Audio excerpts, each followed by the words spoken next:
Je me tourne maintenant vers Sandrine Gomez pour la revue de presse des journaux français de ce vendredi. Bonjour Sandrine. Bonjour Philomé. À la une de la presse, la polémique qui enfle en Allemagne autour des ratés des services de renseignement.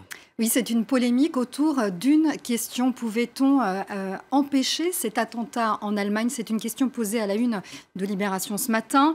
Le journal revient notamment sur le parcours d'Anis Amri, le principal suspect qui était repéré, qui était fiché en Allemagne et qui est passé entre les mailles du filet de la police et de la justice. Le quotidien pointe tout d'abord les dysfonctionnements policiers. Les autorités le soupçonnaient notamment de vouloir réaliser un braquage pour financer un attentat. Les enquêteurs, un des enquêteurs de la brigade antiterroriste de la capitale, explique ici qu'au bout de plusieurs mois durant lesquels on n'a rien noté d'autre que combien de café il a pris par jour, on passe à une autre personne, d'autant qu'on est en sous-effectif. Ici, on apprend qu'au cours des dernières années, le nombre de policiers allemands a été revu à la baisse. Entre 2007 et 2015, il est passé de 250 500 à 244 000. On pointe aussi un dysfonctionnement judiciaire. Il a été débouté du droit d'asile, mais non expulsable car sans papier tunisien. Amri est venu, je cite, grossir le rang des étrangers qui ne sont pas en règle, mais qui sont tolérés en Allemagne. Il y en aurait 160 000 selon l'IB. Et face à ces dysfonctionnements, la chancelière Angela Merkel est la cible de toutes les critiques. Oui, une chancelière qui est fragilisée. Elle est la cible des populistes qui sont déchaînés contre elle. Titre Le Figaro ce matin. Les partis d'extrême droite comme l'AfD, l'Alternative pour l'Allemagne ou encore la CSU bavaroise dénoncent depuis plus d'un an la politique migratoire de la chancelière. Eh bien, ils se remobilisent, écrit Le Figaro. Un emballement aussi dénoncé par l'Humanité qui évoque une polémique nauséeuse. Le journal communiste dénonce ici des partis nationalistes qui redoublent de démagogie. Libération, de son côté, vole également au secours d'Angela Merkel qui, Libération, salue, je cite, le courage moral dont font preuve les responsables allemands. Angela Merkel en tête est hautement respectable pour Laurent Geoffrin. Elle fait preuve de bon sens et de réalisme en augmentant les moyens policiers et en renforçant la surveillance des suspects déjà identifiés. Mais tout cela est-il suffisant, s'interroge Le Figaro qui prédit déjà la fin de la puissance douce dans son édito. Pour Arnaud Delagrange, un aggiornamento en matière de sécurité semble inévitable à l'intérieur comme à l'extérieur des frontières.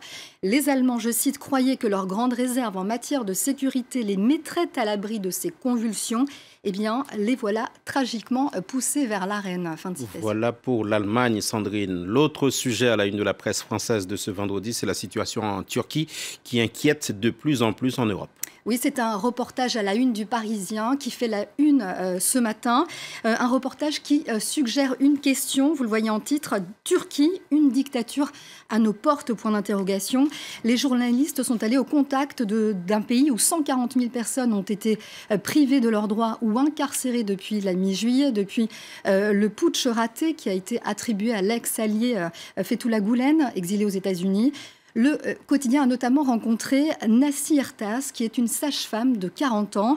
Elle est victime, elle aussi, des purges et elle raconte comment elle a appris un jour par hasard, par SMS, envoyé par ses amis, qu'elle figurait sur la liste d'un décret paru au journal officiel.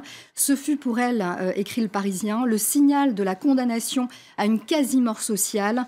Le texte qui a bouleversé sa vie n'est qu'une litanie de noms, une liste de 10 000 fonctionnaires publiée le 29 octobre, donc des fonctionnaires accusés d'être goulénistes. La sage-femme ne comprend pas. Bien sûr, on souligne ici que la décision non motivée de l'administration rend donc sa contestation impossible. Le quotidien dénonce ici donc un président Erdogan décrit comme insatiable et un État paranoïaque où le vernis laïque de la Turquie d'Atatürk s'écaille depuis un moment. Alors, l'une des principales cibles du pouvoir, ce sont bien sûr les médias, notamment les médias kurdes. Beaucoup ont été fermés en Turquie. Du coup, le gouvernement fait désormais la chasse aux médias kurdes basés en Europe, dénonce Mediapart de son côté. Le journal en ligne pointe notamment l'arrestation d'un blogueur, Maxime Azadi, qui est pro-kurde.